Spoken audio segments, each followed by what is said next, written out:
오늘은 이제 엘리사의 부르심에 대해서 같이 생각을 해보겠습니다. 엘리사는 엘리야 사역 후반기를 넘어 정확한 횟수는 알 수 없지만 상당히 여러 해 이제 엘리야와 엘리사가 같이 동행을 하며 엘리사는 엘리야로부터 여러 가지를 많이 배우게 됩니다.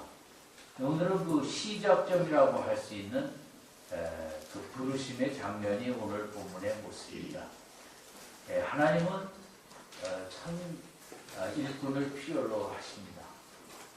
세상이 악할수록 북왕국의 당시 남왕국에 비해서 왕들의 그 경건성이 너무 낮고 폐역하고 우상을 너무 좋아하는 그런 때였기 때문에 하나님도 강력한 일꾼들을 이제 북왕국에 세우셨습니다. 엘리야, 엘리사. 남쪽에는 왕들이 그래도 북왕국보다는 그 낫어요. 우리나라도 북쪽에 있는 지도자보다 남쪽에 계신 분들이 훨씬 낫지 않습니까? 그런데 이제 아이러니하게 북쪽에 그렇게 왕들이 악했기 때문에 그만큼 강한 선지자를 하나님께서 북쪽 나라로 보낸 것입니다. 엘리야와 엘리사가. 이 시대도 마찬가지인데 우리가 거대한 이 현대 문화 앞에 교회도 무너지고 우리 인생은 너무 바쁘고 황폐화되는 이 시대 속에 정말 하나님께서 강력한 일꾼, 말씀에 강한 일꾼들을 하나님께서 세우셔야겠고 또 우리도 그를 위해 기도해서 한국 교회뿐만 아니라 우리나라를 위해서 그런 훌륭한 기업인도 있어야 되겠지만 이 시대에는 강력한 말씀의 일꾼이 필요로 한 시대이고 하나님께서는 엘리야 같은 강한 일꾼이 필요했습니다. 이런 강한 일꾼은 어떤 모습에서 그렇게 나올 수 있었나? 19절에 보면 아까 읽었지만 엘리야가 사밧의 아들 엘리사를 만나니 엘리사는 12결이 소를 앞세우고 밭을 가는데 밭을 갈고 있었습니다. 자기는 12번째 결이와 소와 함께 있더라. 엘리사는 19절에서 상당한 부유한 집안의 아들임을 우리가 읽을 수 있습니다. 이때가 벌써 3000년 전이라면 소가 꼭 12마리, 본문에 12마리인데 더 있을 수도 있고 소가 12마리라면 다른 가축도 얼마나 많이 있었겠습니까? 그런 걸 보면 엘리사는 상당히 이제 그런 물질적인 풍요한 집안에서 부족함이 없었고 미래도 큰 근심 걱정할 필요 없는 그런 좋은 집안의 시골이었겠지만 그런 집안의 자손으로 우리가 생각을 할 수 있습니다. 그리고 19절에서 또 알 수 있는 것은 자기는 12째 결이와 함께 있더라. 그런데 그렇게 부유한 집안의 아들이지만 그 일꾼들과 함께 자기도 12마리 중에 한 마리의 결이 12째 결이와 함께 일을 하고 있는 성실한 모습을 보여줍니다. 대개 일꾼들을 시키면 되겠죠. 그 정도의 집안이라면. 그러나 자기도 그 중에 한 마리와 함께 일을 하는 부유한 집안의 자제이면서도 성실하고 근면하고 리더십을 가졌던 것을 우리가 볼 수 있습니다. 리더십이 없다면 그냥 시켜버리고 자기는 앉아있든지 그랬겠죠. 그러나 이 엘리사는 그런 가운데 자기도 동참해서 일을 하고 있는 이 모습. 엘리사는 그 특별한 다른 모습은 없고 그냥 보통 사람인데 집안이 좀 좀 유복해서 이런 가운데 안락한 삶을 살았고 뭐 미래적으로도 별 근심 걱정 안 해도 충분히 살 수 있는 그런 가정적인 환경 속에 자라난 사람으로 우리가 알 수 있습니다. 하나님께서 일꾼을 부르실 때 베드로도 그랬고 모세도 양을 치고 있었고 그렇게 마태도 마찬가지인데 이 세상의 현장의 삶의 영역 속에 성실히 일하는 사람들을 하나님이 이렇게 일꾼으로 삼는 모습이 성경에 많이 나와 있습니다. 요셉도 성실하게 아버지의 명령을 순종했던 그런 모습이 뿐만 아니라 성실히 그 몸에 배었는데 하나님께서는 그 자녀는 우리가 은혜로 삼지만 일꾼을 세우실 때는 하나님이 주요하게 보는 점이 있다면 성실성이다. 그런데 그것이 세상적인 영역에서도 성실한 모습을 하나님은 이렇게 귀하게 여기시고 그런 사람들을 일꾼으로 삼으신 것을 볼 수 있습니다. 엘리사가 얼마나 그런 말씀의 준비가 되어 있었는지는 본문을 통해서 우리가 알 수는 없습니다만은 본문 19절에서 엘리사의 선택 이유로 본다면 부유한 집 아들이라기보다 아마 성실성에서 엘리야의 후계자로 뽑았던 그런 면이 우리가 생각할 수 있겠습니다. 19절 후반부 엘리야가 그리로 건너갔다는 말은 학자들은 이제 요단강을 건너갔다는 이제 그 동쪽 지방이었던 것처럼 얘기를 하고 있습니다. 겉옷을 그의 위에 던졌더니 여기에 이제 우리가 생각할 단어는 겉옷과 그리고 엘리사 그의 위에 던졌다 이 두 단어에 대해서 우리가 이제 생각을 좀 해야 될 것 같습니다. 엘리야의 겉옷 이 겉옷이라는 것은 이제 선지자의 직분을 상징하기도 하고 선지자의 사명, 또 선지자의 은사, 선지자가 갈 수 있는 권능 이런 모든 것을 총체적으로 상징할 수 있는 그 옷을 겉옷이라고 할 수 있겠습니다. 그러니까 옷이라는 게 어떤 특별한 옷은 그 옷이 갖는 경찰이면 경찰 복장이 갖는 상징성, 의미가 있듯이 이 선지자 엘리야의 겉옷은 엘리야가 하나님으로 받았던 여러 은사들, 또 여러 사명들, 또 뭡니까 하나님으로 받았던 권능, 이런 권능의 옷, 사명의 옷, 은사의 옷을 엘리사에게 입혔다 그러지 않고 던졌다 그랬습니다. 이 던졌다라는 단어에 엘리야가 이렇게 던지냐 옷을 가서 입히지.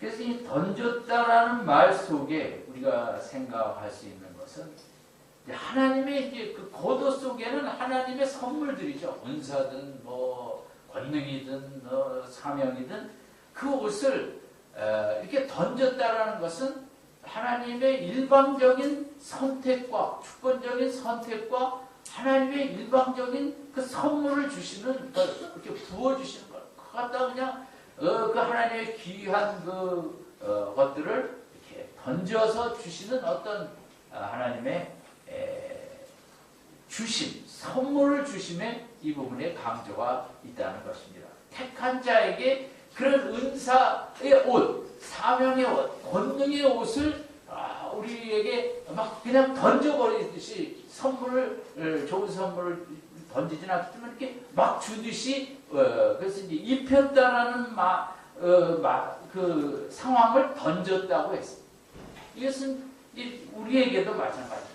우리에게도 우리가 예수님을 믿고 또 사명을 받을 때 엘리사의 겉옷처럼 그 신분에 적합한 신분의 그 소명을 감당할 수 있는 귀한 은사나 그런 것들을 우리에게 이렇게 던졌다는 거 막 주신다는 의미 속에서 우리가 이제 생각을 할 수 있는데 우리에게 거저 막 주셨다는 거죠.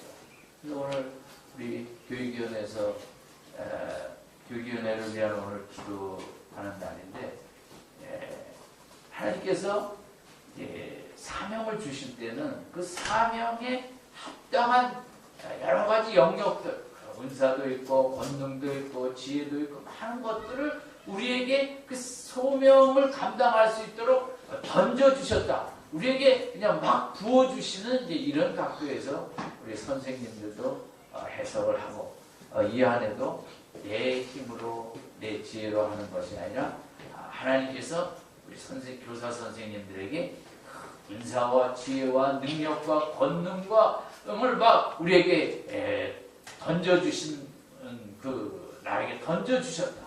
던져주시는 걸 받아서 이 안에도 귀한 사명들을 잘 감당할 수 있기를 바랍니다.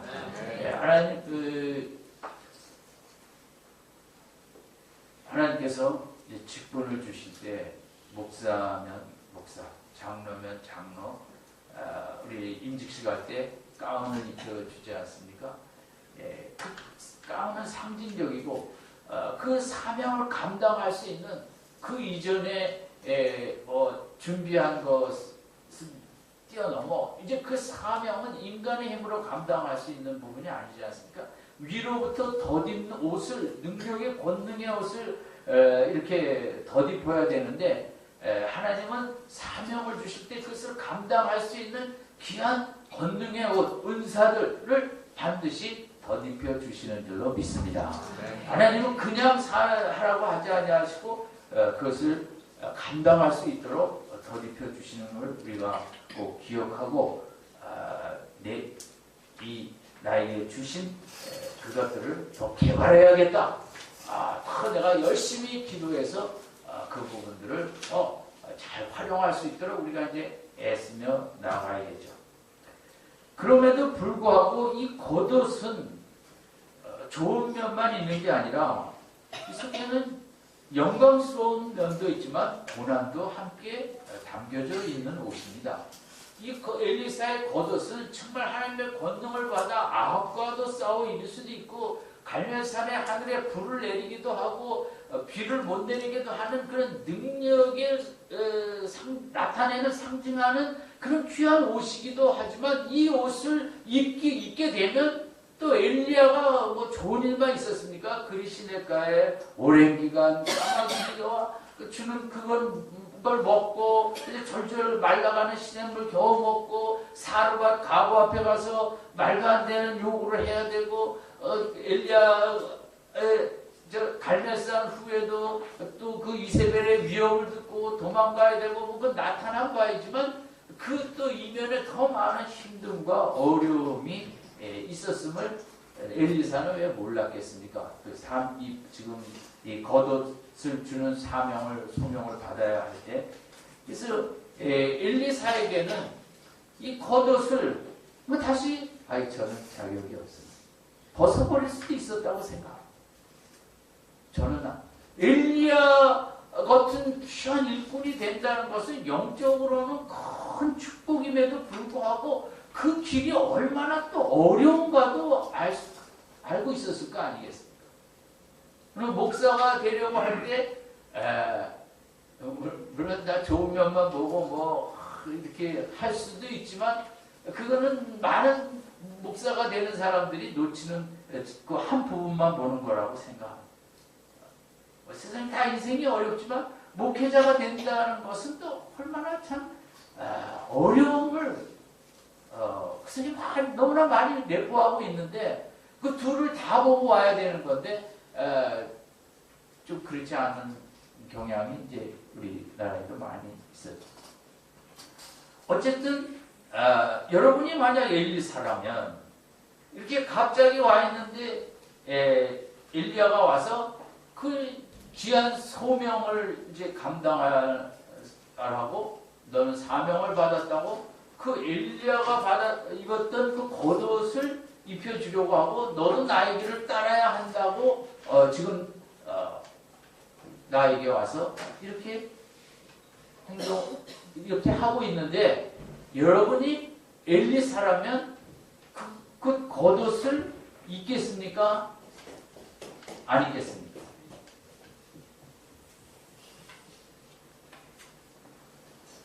뭐 나하고 상관없으니까 뭐 대답을 나만 엘리사 아닌데 여러분 교사 금년에 물론 이제 늘 하시던 대로 또 이제 서원에서 하시게 되어 있습니다. 또 그러나 어떤 분들은 교사 좀 금년에 같이 봉사하십시다. 그렇게 나왔을 때 그게 이제 19절 마지막으로 생각하면 그렇게 하겠습니다 하고 그 옷을 교사의 옷을 입으신 분도 계시고 또 어떤 분들은 다음에 입겠습니다 하신 분들도 있는 것처럼 근데 교사의 옷도 왜 그걸 선뜻 입기가 힘드냐 하면 어렵거든요. 세상에 참 어려운 직업 중에 하나가 진리를 가르치는 일이에요. 수학을 가르치고 영어를 가르치려는 것은 학문을 가르치려는 거는 공부하면 됩니다. 뭐 어려울 거 있겠어요. 먼저 배워서 가르치면 되죠. 근데 이 진리라는 것은 이게 보이지 않는 영역이거든요. 보이지 않는 영역을 설명한다는 것은 상당히 어렵게 제일 인생이 어려운 것입니다. 근데 또 유치부 아이들한테 그 진리를 가르치려니 세상에 그거보다 어려운 일은 없는 거죠. 저는 유치부를 안 해본 걸 참 감사하게 생각을 하고 있습니다. 그래서 저는 국민학생이나 5, 6년 하면서 얼마나 고생을 했나 몰라요. 다시 본문으로 돌아와서 여러분이 대답을 안 하니까 저도 설교하면 즐거움이 사라졌는데 엘리사가 여러분이 엘리사라면 엘리야가 이 옷을 입혀줄 때 입었겠느냐 안 입었겠느냐 하는 거죠. 입었겠어요? 네.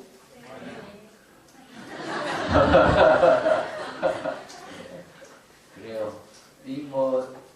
여기에 대해서 OX는 없습니다. 나중에 입고 싶으신 분은 나중에 입으시고 그러다가 못 입을 수도 있지만 어쨌든 우리가 오늘 밤에 생각하고자 하는 것은 엘리사의 반응이죠. 20절 우리 같이 한번 읽겠습니다. 시작. 저가 소를 버리고 엘리야에게로 달려가서 이르되 청컨대 나로 내 부모와 이주만 주게 하소서. 그리한 후에는 내가 당신을 따르리이다. 엘리야가 저에게 이르되 돌아가라. 내가 내게 어떻게 행하였느냐. 먼저 20절에 엘리사는 뭘 버렸다고 그랬습니까? 소를 버렸어요. 이것은 상당히 엘리야의 말씀에 주시고자 하는 소명에 순응하는 모습이겠죠. 그 다음에는 내 부모와 입맞추게 하소서. 그리한 후에 내가 당신을 따르리다. 이것은 복음서에 예수님이 말씀하시는 때 나를 따르라 할 때 이제 어떤 사람이 먼저 가서 부모님 장례 치르고 그런 때 이제 예수님은 그 복음의 결단을 지체하는 것에 대한 이제 책망적인 각도이고 본문은 그렇지 않고 이런 귀한 소명을 받다니 너무 부모님에게 먼저 가서 알리겠다. 그 부모님에게 가서 정말 이런 귀한 소명 받았다고 자랑하고 인사하고 나서 와서 이제 따르겠다 하는 이 엘리사의 20절은 이 속에는 상당히 이제 이 소명에 대한 기쁨, 어떻게 나에게 정말 이런 일이 있을까? 내가 어떻게 엘리야의 소명을 뒤따르는 그런 자로 부름을 받을 수가 있을까? 로마서 우리가 생각한 대로 그런즉 우리가 이 일에 대하여 무슨 말을 하려? 여러분, 난 금년에 우리 미랄교회에 이 주제어가 됐으면 좋겠어요. 암호죠. 그런즉 우리가 이 일에 대하여 무슨 말을 하려? 그래서 제가 저희 집사람한테도 확인하죠. 오늘 몇 번 생각했어. 그런즉 우리가 이 일에 대하여 무슨 말을 하려? 정말 이 복음에 대해서 얼마나 정말 하루를 살면서 수십 번, 수백 번, 감사합니다. 이런 일이 어떻게 있습니까? 하는 자꾸 마음에 그런 감사와 감동의 반응이 있어야 되거든요. 우리 한번 따라합시다. 시작. 그런즉 우리가 이 일에 대하여 무슨 말을 하려? 그게 많이 있으면 여러분 믿음 생활 하는 것이고, 그게 없으면 신앙 생활 하는 것이라고 볼 수 없죠. 그냥 하루 세상 생활만 하는 거죠. 수시로 그런즉 이 일에 대하여 내가 어떻게 예수님의 그 정말 십자가의 보혈의 은혜를 내가 잊게 되었습니까? 그런즉 이 일에 대하여 내가 할 말이 없습니다. 이게 이제 하루 종일 우리 뇌 속에 왔다 갔다 하는 게 진짜 믿음 생활이죠. 엘리사는 어쨌든 이 일에 대하여 너무 감동했던 것 같아요. 너무 감격하고 이 기쁜 소식을 부모님께 가서 먼저 전해야겠다. 내가 아버님, 내가 이렇게 선지자 엘리야의 부르심을 받고 그 뒤를 따라오라는 이런 소명을 받았습니다. 그리고 이제 엘리사의 말은 이제 당신을 따르겠다. 이것은 지체하겠다는 것이 아니라 정말 열심히 따르겠는데 이 기쁜 소식을 부모님 앞에 먼저 전하고 따르겠다라는 엘리사는 참 이런 면은 너무 이 사람은 어떻게 갈등도 안 하고 이렇게 정말 물론 영광스럽지만 영광보다는 고난이 더 많은 이 직분에 대해서 이렇게 반응을 했는지 참 귀한 믿음의 준비가 있었다 이렇게 생각할 수 있겠습니다. 이게 믿음의 준비가 없었다면 이렇게 반응하기는 어렵죠. 그러면서 엘리야는 저에게로 이제 돌아가라. 그럼 가라. 기꺼이 가라. 내가 네게 어떻게 행하였느냐 하니라. 내가 지금까지 행한 의미를 알고 돌아가서 고하고 따라오라는 거죠. 그리고 엘리사는 두 번째 21절을 같이 읽겠습니다. 시작. 엘리사가 저를 떠나 돌아가서 소 한 겹을 취하여 잡고 소의 기구를 불살라 그 고기를 삶아 백성에게 주어 먹게 하고 그리고는 가서 엘리사가 집으로 돌아가서 한 것은 소 한 겨리를 취하여 잡고는 죽였다는 거죠. 그렇죠? 죽여서 그 고기를 삶아 백성에게 주어 먹게 했다. 이건 뭘까요? 잔치를 했다는 거죠. 너무너무 기쁘다. 마을 잔치를 한 거예요. 나의 부르심에 대해서. 내가 하나님의 이런 부르심을 받았다고 이 영광을, 이 기쁨을 정말 모든 사람들에게 함께 나누고자 하는 그 열망. 여러분, 그 옛날에 시골에 소 한 마리가 얼마나 귀했겠습니까? 우리 영적인 부르심에 대해서 성경에 이렇게 엘리사처럼 기뻐하는 모습이 별로 없어요. 여러분, 금년에 교사로 부르신 거에 대해서 기뻐서 여러분 아는 사람 식사 대접할 적 있습니까? 근데 금년에 교사한다 그래야죠. 내가 금년에 그런 거거든요. 그렇게 영적인 부르심 이거 저는 너무 정말 교사의 부르심, 하나님의 말씀을 담당한다는 거 너무 정말 귀하고 귀한 거거든요.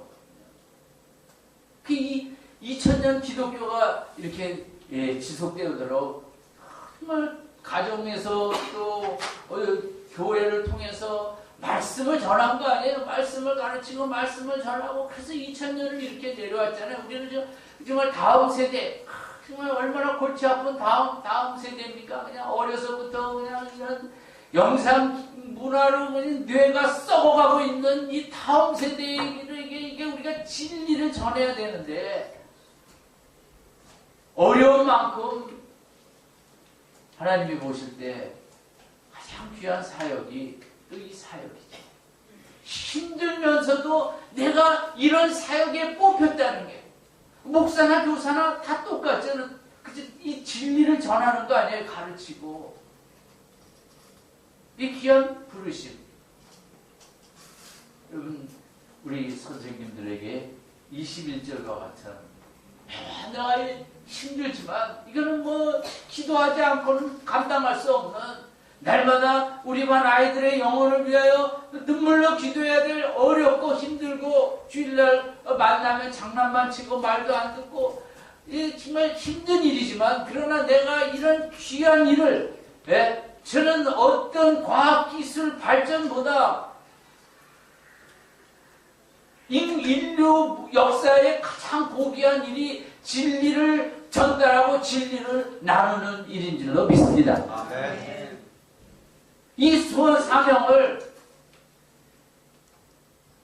엘리사가 기뻐하듯이 우리 선생님들에게도 큰 기쁨이 넘칠 수 있길 바랍니다. 엘리사는 너무 기쁜 거죠. 어떻게 나에게 이런 소명을 주나?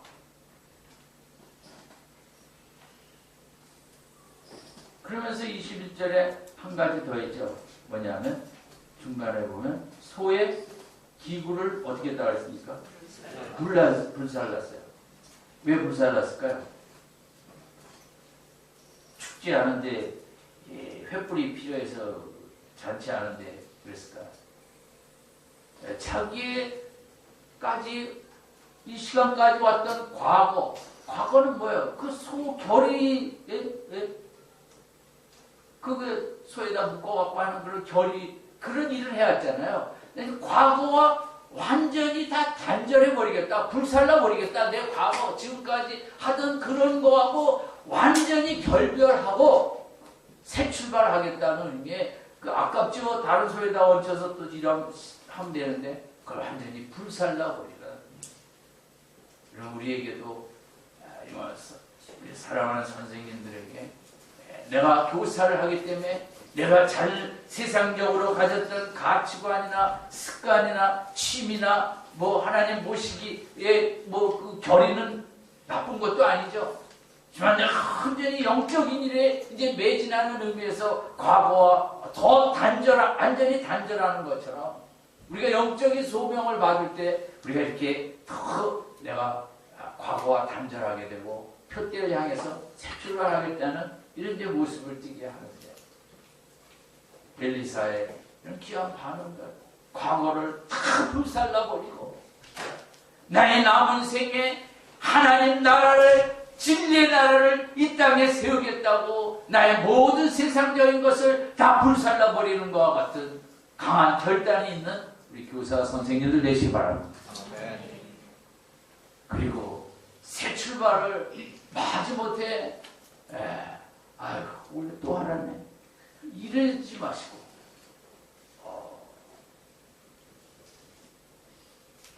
정말 나 같은 자를 세우시는 하나님의 은혜를 감사하고 기쁨 속에 즐거움 속에 주일날 오실 때는 정말 그 기쁨 가득 얼굴이 환한 모습으로 주일학교에 나오는 우리 선생님들 되시기 바랍니다. 네. 주일마다 우리는 말로 아이들을 가르치는 게 아니라 얼굴로 가르치는 줄 믿습니다. 화장만 안 하셔도 기쁨으로 마음에 기쁨이 넘쳐 같이 학생들과 나눌 때 진정한 성령의 역사가 기쁨의 역사가 나타날 줄 믿습니다. 오늘 우리 엘리사의 부르심을 생각하겠습니다. 엘리사는 특별한 사람이 아니고 보통 사람이었습니다. 좀 잘 살게. 그러나 하나님 부르실 때 그가 그렇게 소돔하고 그냥 그렇게 살면 행복하게 살죠. 뭐 그렇게 큰 걱정이 있겠어요. 그러나 귀한 인생 하나님 나라를 진리를 위해 살겠다고 우리가 직업은 세상에서 일주일 동안 열심히 살지만 진짜 우리가 해야 될 일은 내가 남은 생에 해야 될 일이 있다면 내가 하나님 나라를 진리의 나라를 좀 더 힘써 세워야겠고 그래서 특별히 어린 영혼들을 위해서 통해서 이 나라를 이런 힘있게 세우겠다는 이것이 내 인생의 최고의 꿈이 되는 비전이 되는 목표가 되는 나의 내 최고의 우선순위가 되는 그런 교사 선생님들 되시기 바랍니다. 엘리야사가 이 부르심 앞에 기쁘게 자원하는 마음으로 추워도 망설임이 없이 이 일을 하는 이 일의 이 귀한 일의 부르심에 한마디의 토도 없이 다 자기 하던 거 불살라버리고 소도 죽여 그 잔치를 벌였지만 다 없애버리고 과거는 탁 없애버리고 이제 21절 후반부 뭡니까? 엘리야를 쫓으며 수정 들었더라. 뭐 이거 자체가 힘든 거죠. 성경에 보면 참 까다로운 사람이 있었다면 바울과 엘리야가 아닐까 싶습니다. 엘리야도 성정이 불같고 큰 사람, 생각만 해도 무서운 사람 같고 얼마나 까다롭겠어요. 바울 얼마나 깐깐합니까? 뭐 조금만 틈이 있으면 엘리사가 이 부르심에 이런 섬김의 훈련부터 왔죠. 그런데 이게 주일이죠. 하늘에서 불 내리는 일부터 하는 게 아니라 까다로운 스승님 이렇게 섬기는 것부터 왔죠. 어쨌든 이 밤에 우리 기도하십시다. 우리 선생님들 하나님 엘리사에게 주신 기뻐했던 그 기쁨, 감동을 나에게도 가득히 부어 주시옵소서. 그 기쁨으로 정말 이 마지막 시대에 지금 기술이 없어갖고 스마트폰도 좋은 거 못 만들어서 인류가 불행한 게 아니고 말씀의 종이 없어갖고 이 시대가 불행한 거예요. 말씀의 종이 서울정과 같은 뭐 이렇게 정말 불타는 불 같은 목사가 필요한 게 아니라 정말 능력의 종이 필요하고 말씀의 종이 필요한데 교사로서 뜨거운 말씀의 종, 집사, 권사, 장로지 시대 목사가 필요한 게 아니죠. 요새 정말 불이 활활 붙는 교사가 필요하고 구역장이 필요하고 불 붙는 사명자, 진리의 사람, 말씀의 사람. 여러분 아무쪼록 엘리사와 같은 이런 기쁨 속에 정말 마지막 시대에 어떤 영역에서든 능력의 귀한 진리의 종, 말씀의 종이 반드시 될 수 있기를 바랍니다. 이를 위해 기도하시고 내가 그 대여섯 명 가르치지만 그 속에 정말 이 어린 영혼들을 능력의 말씀으로 새롭게 하겠다고 각오하고 달겨들고 금식하고 부르짖고 해서 우리 미랄교회 수많은 엘리사 선생님들이 일어나서 말할 수 없는 영광의 역사가 가득히 나타나는 2015년도 되시기를 주님의 이름으로 축원드립니다. 아멘. 기도하겠습니다.